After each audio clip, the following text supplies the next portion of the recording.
Well, welcome back, sports fans. Another episode of the Brew and Shaver Sports Podcast. I'm Ben, the Brew, coming at you from Haughton, Louisiana, and my co-host Darren Shavers is coming to you from Bossier City, Louisiana. We're about 7 miles apart, aren't we? That's right, about 7 miles. And depending on where you're located, you might think I live in Bossier City, but it is Bossier. That's And it's a lot closer as the crow flies, but that's not how the roads were laid out. that's exactly right. So you might notice I'm wearing a different ball cap tonight. I always wear the LSU ball cap, but tonight I'm wearing a ball cap with a big red H on it. That's for Haughton High School. And I want to celebrate Haughton High School, in particular, one athlete, John Hudson Brown, who won the 400 meters 5A state championship. Great accomplishment. He's the school record holder. My son Awesome. was talking about what a great athlete he is. My son coaches at Haughton, and let's give this guy a shout out for these accomplishments. We Absolutely. love high school sports here, and we try when we can to give those shout outs. But congratulations to John Hudson Brown of the Haughton Buccaneers, state champ. Fantastic. That's incredible to be a state champion in something, especially that individual. Wow. That's Yeah. pretty incredible. Yeah, I saw a funny video today. I don't know. I think it was Instagram. It may have been TikTok, but of a 48-year-old dad whose son was a really good runner, and he was going to show him that he still had it. And maybe you've seen this video too. And I don't think I have. he takes off. He makes it. He doesn't even make it two steps. That second step, he just falls. He pulled something. It was game over. Lights out. So, oh, to be young again, right? Exactly. Exactly. What do you think your time would be in the 400 meter? I have no idea what mine would be. Um, I think in a car I could cover it pretty quickly. I think my running time, if I started on Tuesday, let's say carry the one Wednesday, I think would be my 40 time. Yeah, I think I'm pretty close. I can't even imagine running it. Wow. No So way. well, let's get into some some LSU. I got LSU on the brain. All right. That's right. Let's get into some SEC updates. Let's start with softball, where the SEC tournament, the seedings have been all put into place, and the SEC, wouldn't you know it, has set a record for most teams selected in NCAA tournament history. So, That seems to be a trend, regardless of yeah, sport. Seems to be a trend, like baseball or softball, gymnastics, it basketball. It's a pretty good trend. it just means more. More. Well said. Well said. It's incredible the amount of teams that are in it, and not only the amount of teams that are in it, but the amount of teams that are national seeds. Yeah. Really, really impressive what SEC softball has done this year. It's going to be fun to watch. The tournament, the SEC tournament, did not end on the best of notes. We were supposed to have a final game between Yeah. Oklahoma and Texas A&M, and due to weather, they just canceled it, didn't play it, named them co-champs. I already heard from one Oklahoma fan who was absolutely not Not happy. happy about that Yep. at all. So it kind of ended on a flat note. Maybe we'll get to see these teams really, really set off some fireworks in the NCAA tournament. Have you seen the picture that's going around on social media? And I am blank on the team right now, and I apologize to Oklahoma fans, but whoever drew Oklahoma as their very first game, the picture of them, it's like Boston University or something like that. Mm-hmm. The picture of them, it was part of a video, but somebody did a screenshot of it. They're all like, "Oh, that's so." Yeah. That's so incredible. And I mean, I can't blame them. Goodness gracious. Oklahoma's on a tear. You think they're just trying to psych Oklahoma out? They took a page from the Lou Holtz coaching handbook. Talk about we don't have a chance in the world. We don't even belong in this game. You think they're trying to do that? That's probably what they're telling their friends, but no. I Yeah, don't at all. yeah, yeah. They just got a bad draw, Oh, unfortunately. that's really unfortunate to draw Oklahoma as your very first game. That's very unfortunate. Yeah. So anyway, congratulations to all these SEC Absolutely. softball teams. We look forward to watching them play in the NCAA tournament. Let's go over to SEC baseball in the current top 25. We have one weekend left in the regular Hmm. season, so this Hmm. this could change. LSU Absolutely. after winning a series against Arkansas this weekend, vaulted to number one. Texas at number three, Arkansas at five, Auburn six, Georgia eight, Vanderbilt nine, Tennessee 14, Alabama 16, Florida 21, Ole Miss 25. And let's they're not listed on here, but let's talk a little bit about what happened between Missouri and Texas A&M. Missouri was Oof. winless in the SEC, and they Yes. swept the Aggies. What is going When I on? saw what I mean, but that's been A&M all season. I mean, they came into the season number one and just absolutely first weekend of conference play absolutely fell apart and stayed that way. I mean, they were on a pretty lengthy, like nasty series losing, like they couldn't win a series for anything. Then it's like they kind of got it back together, and then good, great. I mean, I saw the headline Friday night that said Missouri gets first win. I thought, man, A&M, they are just unpredictable this season. Then Saturday was like, oh, that's not when they wanted to be predictable. That's that's not good. That Mm, was just, but that's been their. They've had some offensive struggles. I don't think their bullpen has been anywhere close to what they wanted it to be, and it's made a tough season for them. yeah. What do you think about the kind of minor br- brush up between Tennessee and Vanderbilt at the end of that game? We've we've done so well getting Tennessee fans to watch us, and then you want to ask me that question? Yeah, yeah, yeah. Well, first of all, and I can't remember his name, and it is not a disrespect thing. I do good to remember my own name, but the starting pitcher for Tennessee Friday night, that dude is is a dude. He can absolutely sling it. Has incredible placement. I think he was throwing 99 in like the fifth and sixth inning. He was still just slinging it. That dude's going to give a lot of people troubles, just like he did Vanderbilt Friday night. To have the series win is fantastic, and I'm not even going to call an individual player out because I don't want to go down this the road that most Tennessee fans probably expect me to go down. But there was a home run in the first inning of the game Sunday that I think it was the second batter for Tennessee hit. I don't remember his name, so I'm not going to call him out individually and harp on it. But he screamed and yelled and was just absolutely ugly all the way around the bases with anybody that would make eye contact with him wearing a Vanderbilt uniform. And it was a home run that tied the game 1-1, kind of set the tone for the whole game, and you could see it. And that's not to say that all of a sudden, everybody that played for Vanderbilt was, Mr. Sport and just didn't bite in because they ran their mouths too. And it's not to say that every player on the Tennessee team acted like that one guy did in the first inning because that's not accurate either. But honestly, when the game ended, I kind of thought, whew, I really felt like there was going to be a moment where this kind of got ugly. Maybe it's not. Oh, wait. Here we go. And honestly, somebody from Tennessee said something. A guy from Vanderbilt fired back. Then the next thing you know, everybody's heads turns and they're headed toward each other. And on both sides, all it takes, Vanderbilt or Tennessee, either one, all it takes is for one person to choose just to walk away. And neither one of those guys did. And next thing you know, you got everybody met up in the middle. Um, to see Tennessee that upset after losing a series to Vanderbilt did not hurt my feelings. But that'll be my only Tennessee thing I say. How's that?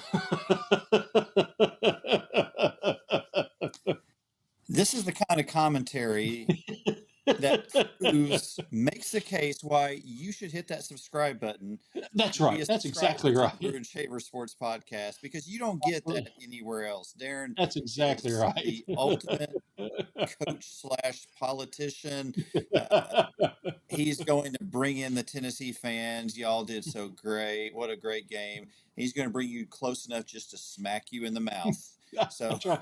What's it? A compliment sandwich? I at least try to get one slice of bread in there. It might not be two when I talk, but at least try to get one slice of bread in there. Volunteers fans, beware of Uncle Darren. Exactly. Exactly. Yeah, so I mean that's what you expect from a rivalry anyway, Absolutely. and Yeah, yeah, absolutely. everything was kept under control. But Yep. my goodness, you're going to have that jawing back and forth that happens. So Yep. I think it's good. It's good for the game. We want to see that competitiveness between teams, teams wanting to win. So as you look, Darren, at this final weekend coming up, who who in the SEC really needs to finish strong, needs to win this last series in terms of being able to host or national seeding in the tournament? Who is most in need of wins this weekend? I think everybody in the SEC, everybody outside of LSU, Texas, and Arkansas needs to finish strong. I think Tennessee. This loss to Vanderbilt was their third straight series. I think Vanderbilt is listed right now as like the number 8 seed, but I mean, yeah, I think they play. I'm pretty sure they play Auburn this weekend. It's Auburn or Kentucky. I'm sorry, I'm blank in the moment. I'll look that up. But if you're number 8, all it takes is a series sweep, especially at home. You lose all 3 games at home, and you're not a national seed anymore. I think the same thing goes for Alabama. They've had a tough few weeks. Auburn, I think Auburn's probably in a better place than Georgia, Vanderbilt, and Tennessee, but still, they need to be strong. And then your Floridas, your Ole Misses, your A&Ms. There are some teams that forget national seeds. There are some teams that need to finish strong this weekend and have a really nice tournament showing to kind of keep their season going. Yeah, in terms of the big picture, there's even some question. Has LSU done enough? Right. Everybody, you're concerned. You want to make sure that your team finishes strong. You don't want to go limping into Yeah. uh, the NCAA tournament. So, still a lot riding on this weekend as we head into postseason play.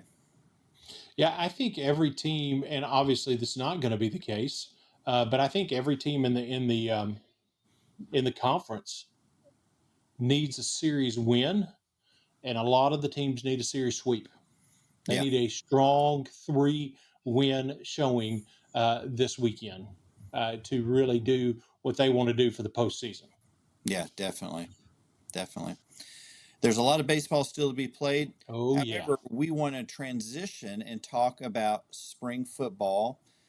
High school spring football is underway here in Louisiana, but we want to talk about SEC spring football, particularly after seeing the spring practices, spring scrimmages, games, whatever you want to call them. Who would we say are the top five? Now, nationally, we've gotten feedback on this. You can see it from different sources, and we have up on the screen if you're watching us on YouTube. Each SEC, well, the top SEC teams, and we're in the top 25, I should say. Where Hmm. CBS ranked each of these in the top 25, where ESPN ranked them, and where our friend Josh Pate ranked them as well. A So friend of the show, whether he knows it or not. yeah, Right. Yeah, we're going to keep referring to him that. Maybe it'll spread at some point. I there's there's a good chance, Darren, that at some point when he was scrolling through YouTube, he saw Brew and Shaver Sports Podcast, I'm and thinking. there's a good probability he kept moving on to the next one. But But but you're getting lost in the weeds. He scrolled that it was in there. That's all that matters to us. so as we look at this list, we compare our owns, and I think we're going to keep this up on the screen, aren't we, Darren, while we talk Yep, about yep, ours? So yep. uh, you see all across the board, Texas has the highest ranking among SEC teams, followed by Georgia, LSU, Alabama, and Florida. So those are the top five according to CBS, ESPN, and Josh Pate. Darren, how does their top five match up with your top five? Well, I tell you the thing that is surprising to me, and this is by no means a slight to Texas, but I think Texas has and Coach Sark has got to prove. Yes, they've been to the playoff 2 years in a row, but now they got to do it 3 years in a row. And there's only one coach in the SEC now that has proven he can do that year in and year out, and he's not at Texas. So it's a little surprising to me that across the board, Texas is higher than Georgia, where everyone is concerned. I mean, Josh Pate doesn't even have Georgia in the top 10 of the country. I know Georgia lost some, but so did Texas. So for me, the very first thing that stands out to me is I have Georgia ahead of Texas. Um, do we want to just give our top five? Each want to do our top five, or how do you? Okay, so I guess I started at the top, so I'll just go that way. And my biggest surprise is number five, so that works anyway. That's kind of my reveal. So I have Georgia one, Texas two, LSU three. Number four, I'm going to step out on a limb a little bit. I'm going Oklahoma at number four in the SEC because I think Brent Venables, what they've been able to do on defense, change a quarterback, change a coordinator, which, by the way, have worked together before, bringing in an offensive analyst who used to be the new quarterback's quarterback coach.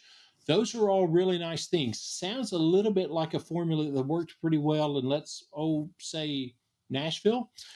So if that formula really has some bearing on what the overall offense looks like, I mean, if you're Brent Venables and you know what you're doing on defense, you just got to have an offense that doesn't stink, which they didn't have last year. So if they can have an above average offense and a Brent Venables defense, I, I can see Oklahoma pulling off a top four in the conference. And so I'm going to believe in what they're doing. I'm going Oklahoma four. And I know every part of me is going to regret this because it's just like sometimes being a Vanderbilt fan when you say, "Here's what they're going to do." I'm buying into it. They let you down. I'm wholesale into Beamer ball. I'm going South Carolina five this year in the SEC. That's where I see things in our post spring ratings. Georgia one, Texas two, LSU three, Oklahoma four, and South Carolina five. Wow. And so no Alabama and no Tennessee in my top five. And I mean, man, I want Billy Napier to succeed at Florida. But until whoever makes the schedule stops holding against him whatever he said about their mother, I don't know that Florida's he's going to have a chance in Florida because their schedule is ugly every year, including this year, and I think that's going to hurt him. I don't think his schedule where they are. I don't think it's a top five schedule. Yeah, it's tough. Tough. Yep. So I like it. You went out on a limb there, made some risky picks that Yep. if they pan out, you will be applauded. If not, get ready for the comments that will Yep. come in. What was Darren thinking? Was Darren feeling well that episode? All that stuff. So, Was he running uh, a fever? Yeah. yeah, I think Texas is. They're going to be up there. I Yeah. don't know. It's hard to separate at this stage in the game reality from hype because we haven't played the actual games. Uh, Hmm. Arch Manning looked good in spots last year, but he also was still wearing the mantle of backup quarterback, and Absolutely. which is the most popular position on a football team. Great Now point. it's squarely on his shoulders, the pressure. And the question is, how does he respond to that in the SEC? So, but you could go through all of these and say so much is riding on the quarterback position. Hmm. Certainly, LSU looks to be in a great shape with Garrett Nussmeier. I'm a huge Nussmeier fan. Absolutely. He looked spectacular last year, but there were times like the A&M game where it was all on his shoulders and he didn't look as well. Yeah. Now, I think LSU's made some, they brought in some transfers. They tried to address that issue. So everything's not on his shoulders. But again, Alabama question mark at quarterback. Napier gets his quarterback back at Florida. Oklahoma's got a new transfer quarterback. So Tennessee Hmm. questions. You brought up South Carolina. They don't have a question mark at Florida. Lenore Sellers is coming back, so that's a big plus for the Gamecocks. But Absolutely. I'm not. I don't feel as gutsy as you do on my picks, Darren. So Okay. uh, I'm going to, when Georgia and Texas played last year in Austin, that was in Austin, I believe. Hmm. Uh, Texas was not up to the challenge. Georgia won that game. And Yeah. so I don't believe still that Texas can say that they are the kings of the SEC. So like you, I'm gonna put Georgia up there because Kirby Smart right now, I'd say he's the best coach in the SEC. Absolutely. Absolutely. So I'm gonna put the Bulldogs up as my number one in the SEC. However, I'm not going to slide Texas too far. I'm going to put them in at two because I think they're close. And if Hmm. Arch Manning clicks, look out, look out. Longhorns are gonna roll. So I've got Texas at two. Like you, I've got LSU at number three. I really like the changes they brought in. I like what Blake Baker is doing with the defense, and Yeah. I think Garrett Nussmeier is definitely a preseason Heisman candidate. So I like that veteran leadership that he provides. So I've got LSU at number three. Now, this may be a little risky after your commentary about the scheduling issues, the difficulty of schedules. What Napier did last year at Florida was astounding. I Absolutely.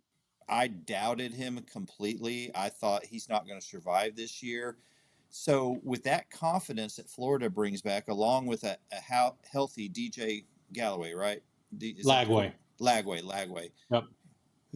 Joey Gal? Oh yeah, he's in a different Yeah. conference. I He doesn't like the was SEC anyway.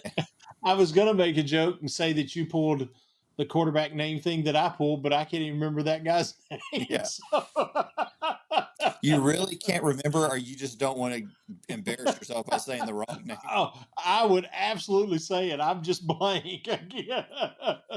I know he played for Kentucky. He went to play for the Titans. I'm just blank on his name. Yeah, were you talking about Will Levis?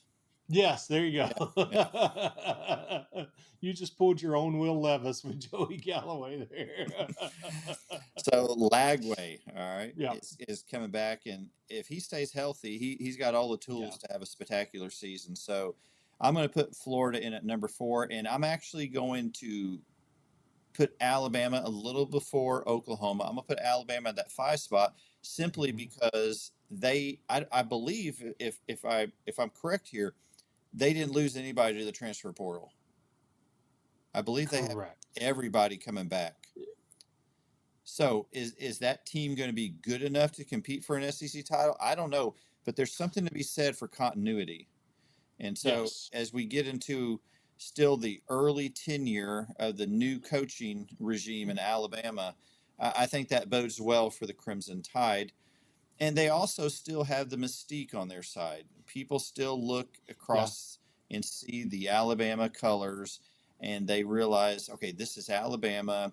And that mystique lingers. Even after you have a couple of bad seasons, that mystique is still in the air. We're playing Alabama. So Yep. those are going to be my top five. I'm really curious to see what Tennessee does this year. I think Heupel is going to have a huge chip on his shoulder after the Nico fiasco. So I'd like to see what he does. And also, you can't Hmm. ever count out Lane Kiffin. I mean, and what he's going to come up with Yeah. at Ole Miss. Yeah. Absolutely. It just there's so much turnover every year. Like I'm pretty sure. The exact numbers are somewhere in the, like they lost 28 and brought 30 in or something like that in the transfer portal. That much turnover every year. At some point, even if it's just a down year, and I'm not talking about 2-10 or something silly, but even if things slide off to an 8-4 or a 7-6, at some point that's at least got to be a possibility when you've got that much change. And so but I agree with you. You also have to look at what he's done every year and say, well, okay, can this be another?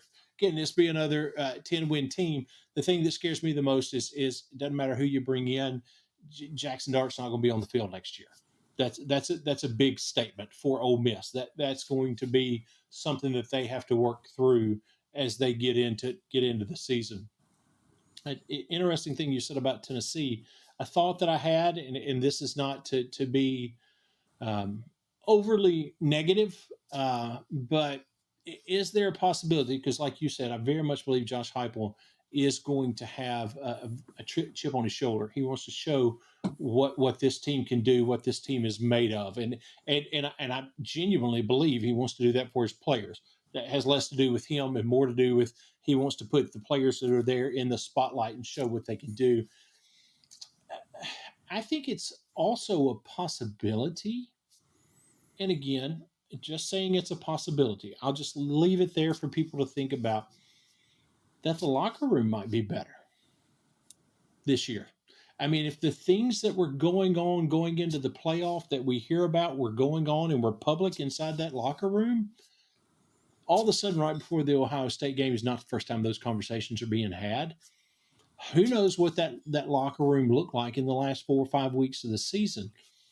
Now that Nico is not there, now that others have left and moved on to the transfer portal, you know, it might be a locker room that breeds a little bit more success and camaraderie, which can build and create its own success. Who knows what the season looks like for Tennessee? At least a possibility. I think that's a great observation, Darren.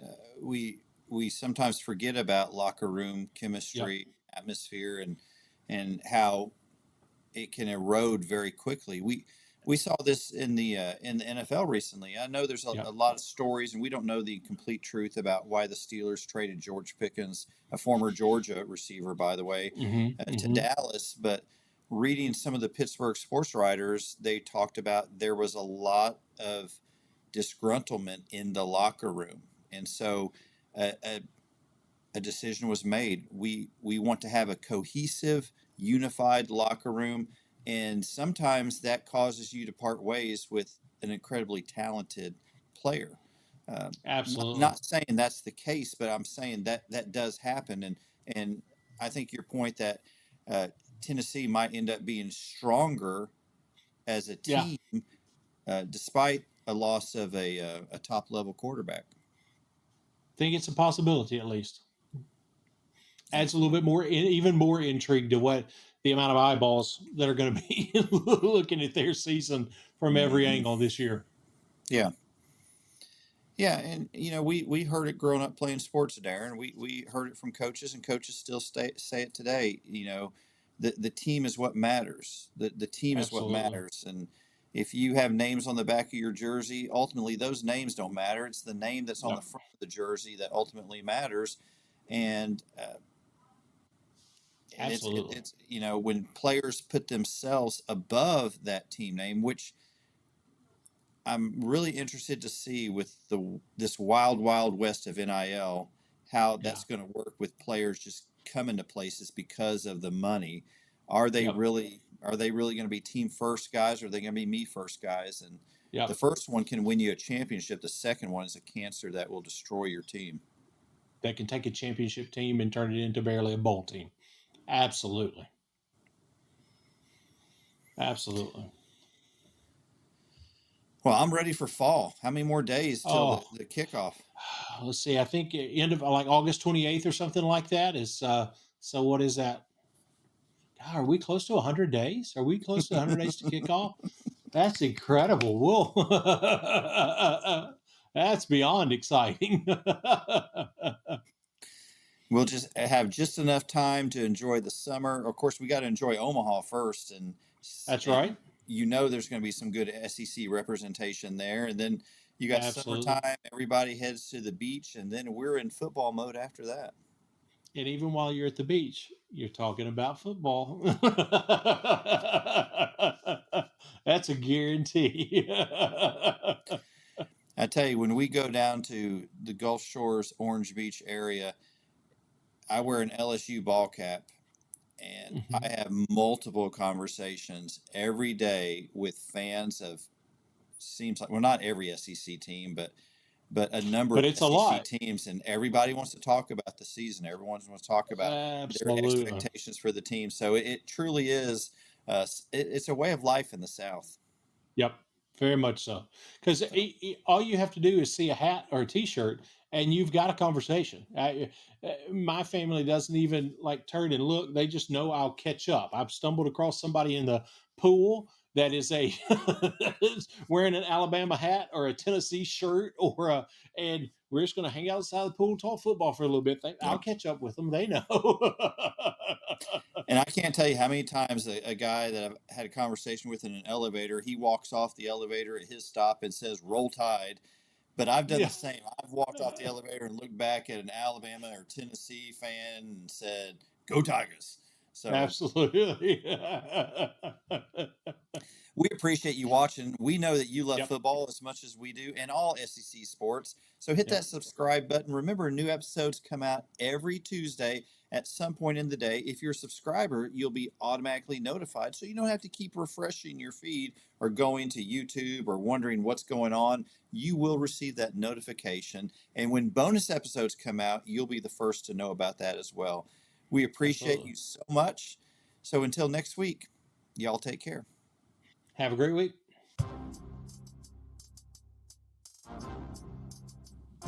Thank you for making the Brew and Shaver Sports Podcast your go to sports show.